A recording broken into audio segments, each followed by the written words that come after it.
Lahadalia, kemudian Pak Doni Oskaria dari Danantara, serta Pak Supratman Andi Aktas, Menteri Hukum. Diskusi pada hari ini adalah kami melakukan koordinasi bagaimana kita mempercepat pertumbuhan ekonomi, sekaligus kemudian membicarakan tata kelola ekspor yang akan dilakukan oleh DSI yang di bawah Danantara maupun tata kelola SDM yang di bawah Kementerian SDM. Serta kemudian kami juga berdiskusi bagaimana membuat aturan untuk percepatan izin-izin investasi. Demikian mungkin saya akan persilakan dulu dari sebelah kiri saya Pak Doni Oskaria yang akan menjelaskan bagaimana tata kelola ekspor yang akan dilakukan oleh DSI agar masyarakat, halayak umum, pelaku pasar, investor jelas, dan begitu juga mengenai tata kelola SDM yang kemudian ada beberapa hal yang mungkin perlu diperjelas kepada pelaku pasar dan investor. Pak Doni, saya persilakan. Terima kasih Pak Dasko. Assalamualaikum warahmatullahi wabarakatuh. Selamat pagi teman-teman sekalian, para insan pers yang hadir pada pagi hari ini, dan terutama sekali adalah untuk seluruh rakyat Indonesia. Tadi disampaikan oleh Pak Dasko bahwa dari pagi kami berdiskusi untuk menyampaikan beberapa hal yang berkaitan dengan pelaksanaan implementasi daripada peraturan pemerintah tentang ekspor sumber daya Indonesia. Yang pertama kami sampaikan bahwa untuk periode Juni sampai dengan 31 Desember bahwa DSI ini akan beroperasi sebagai perantara tunggal, dan ini juga diamanatkan di dalam PP. Tugas kita adalah memastikan bahwa tidak terjadi under invoicing dan juga transfer pricing di dalam ekspor dari sumber daya alam yang kita miliki. Dan tentu saja di dalam pelaksanaannya kami akan melakukan secara transparan, akuntabel, dan dapat dipertanggungjawabkan, dan semua masyarakat Indonesia juga nanti tentu akan dapat mengamati, mencermati, karena memang sudah komitmen daripada Danantara Indonesia untuk selalu melaksanakan pengelolaan Danantara secara transparan dan akuntabel. Nah, ini yang pertama. Yang kedua, kami juga akan tetap menjalankan kontrak-kontrak yang sudah dimiliki oleh seluruh perusahaan, tentu akan berjalan sebagaimana yang mereka miliki. Selama itu tidak terjadi tadi yang kita hindari, yaitu under invoicing dan transfer pricing, ini berjalan sebagaimana biasanya. Dan kita sedang mendevelop satu sistem digitalisasi untuk memastikan bahwa seluruh transaksi sumber daya alam kita itu dilakukan secara wajar dan transparan.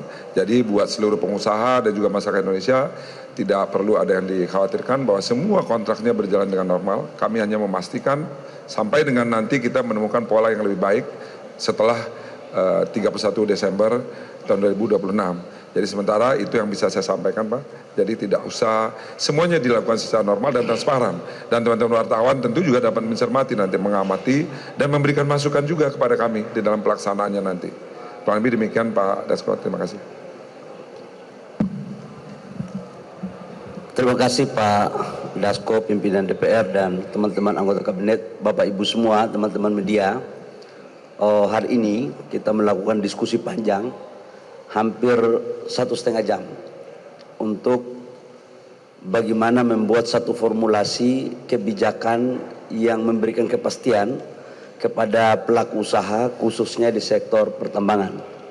Yang pertama, bahwa teman-teman media, sistem di SDM yang menganut mazhab gross split itu hanya ada pada sektor migas. Saya ulangi, di ESDM atas dasar aturan dan arahan Bapak Presiden yang menganut perhitungan gross split hanya ada pada sektor migas, minyak dan gas. Sementara di sektor minerba tidak ada perubahan sama sekali. Sehingga ini penting saya sampaikan untuk memberikan penegasan bahwa aturan yang sudah ada tidak ada perubahan untuk selamanya. Itu tugas saya untuk menjaga itu. Yang kedua, dalam rangka menjamin investasi yang telah dilakukan di negara kita tercinta terkait dengan hilirisasi, maka kewajiban pemerintah khususnya di Kementerian SDM adalah memastikan seluruh bahan baku yang bersumber dari negara kita harus ada. Artinya antara kapasitas produksi kebutuhan dengan RKAB yang akan kita berikan itu harus seimbang. Supaya apa? Industri bisa berjalan. Yang ketiga, terkait dengan RKAB yang lain, komoditas yang lain termasuk batu bara, kita memperhatikan betul kecenderungan daripada geopolitik, ketegangan di Timur Tengah dengan fluktuasi harga global. Maka idealnya pemerintah atau pengusaha atau rakyat pun berkepentingan untuk harga bagus, produksi kita juga harus banyak supaya apa? Pengusahanya untung, negara untung, rakyatnya juga bisa mendapat dampak positif. Nah, atas dasar itu kita selalu mengikuti perkembangan dengan kita akan melakukan relaksasi yang terukur. Artinya kalau harganya bagus, kita akan meningkatkan produksi. Kalau harganya mulai mentok, kita juga akan membuat kebijakan agar supply and demand itu bisa kita jaga. Yang ketiga, bagi teman-teman yang pelaku usaha tambang yang existing sekarang, itu tidak ada perubahan aturan apa-apa. Nah, untuk yang ke depan kita akan mempergunakan aturan yang sama juga. Cuman memang dalam undang-undang minerba itu ada pemberian prioritas kepada UMKM dan beberapa sektor-sektor yang menjadi skala prioritas dalam rangka menunjang hilirisasi untuk menciptakan nilai tambah. Saya pikir ini sebagai informasi resmi dari negara atas nama Presiden, Menteri SDM menyampaikan ini, sehingga tidak ada lagi perdebatan-perdebatan, informasi-informasi yang menyesatkan. Dan kalau tidak ada yang jelas, tanya ke saya. Jangan tanya kepada orang lain yang mungkin informasinya tidak sepaten apa yang saya sampaikan. Demikian, terima kasih.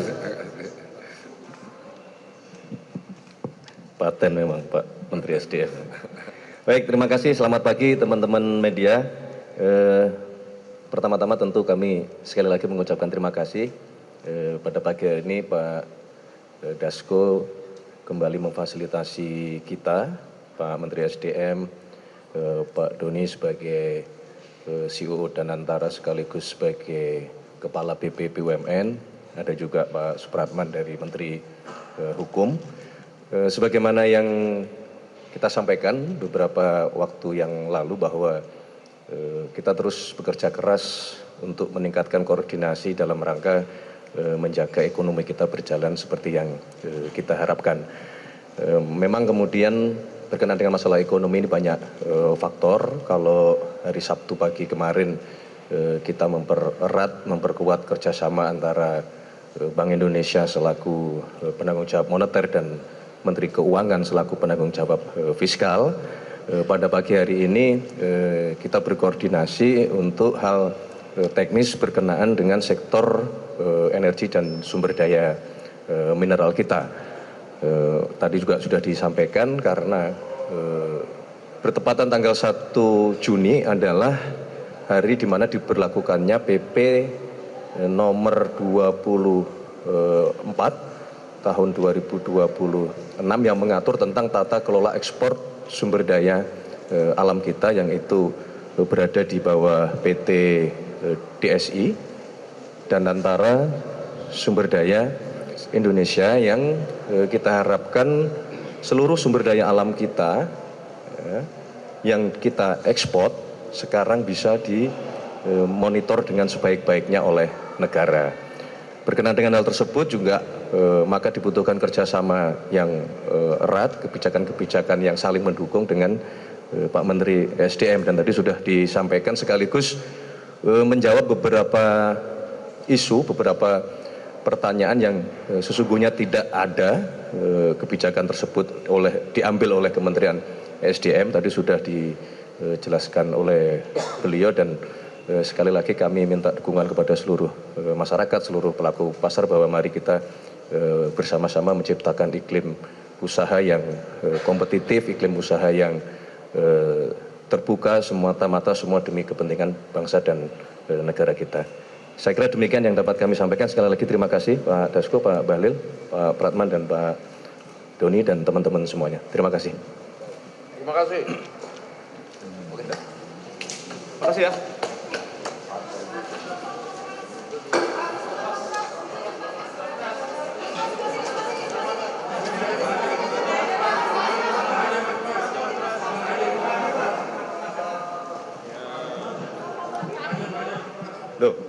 Loh, ada Pak Bahlil loh, udah. Sendiri-sendiri berarti. Gantian. Gantian nanti. Biar jadi satu. Aku tungguin.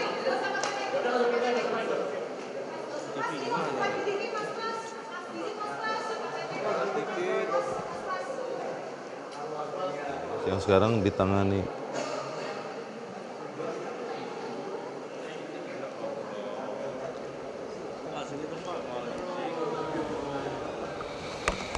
Ya pemirsa, baru saja kita mengikuti keterangan pers yang diinisiasi oleh Wakil Ketua DPR RI Sufmi Dasko Ahmad bersama dengan Kepala BP BUMN Doni Oskaria, Menteri Energi Sumber Daya Mineral Bahlil Lahadalia, dan Menteri Sekretaris Negara Prasetyo Hadi yang juga ikut dihadiri oleh Menteri Hukum Supratman Andi Aktas. Ada beberapa poin yang disampaikan tadi. Menteri SDM Bahlil Lahadalia menegaskan bahwa hingga saat ini mekanisme bagi hasil gross split itu hanya berlaku untuk komoditas minyak dan gas, dan untuk komoditas yang lain tidak ada perubahan. Kemudian juga disampaikan oleh Doni Oskaria bahwa mekanisme kerja dan antara sumber daya alam Indonesia atau DSI akan transparan dan akan terus melihat perkembangan yang terjadi sampai kemudian menentukan seperti apa mekanisme yang lebih tepat untuk menangani ekspor sumber daya alam Indonesia. Hingga saat ini, seperti yang Anda ketahui pemirsa, ada 3 komoditas yang akan dikelola oleh DSI, yaitu batu bara, minyak sawit mentah atau crude palm oil CPO, dan ferroalloy.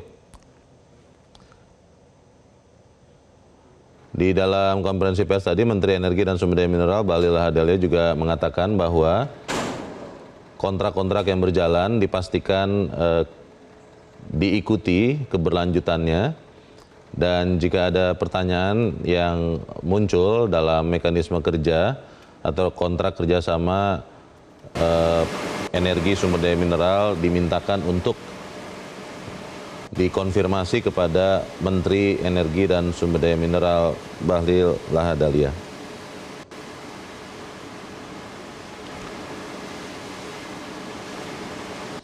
Dan pemirsa, demikianlah breaking news Metro TV. Kami akan terus memperbaharui informasi terkait dengan tata kelola ekspor ini dalam program-program Metro TV berikutnya.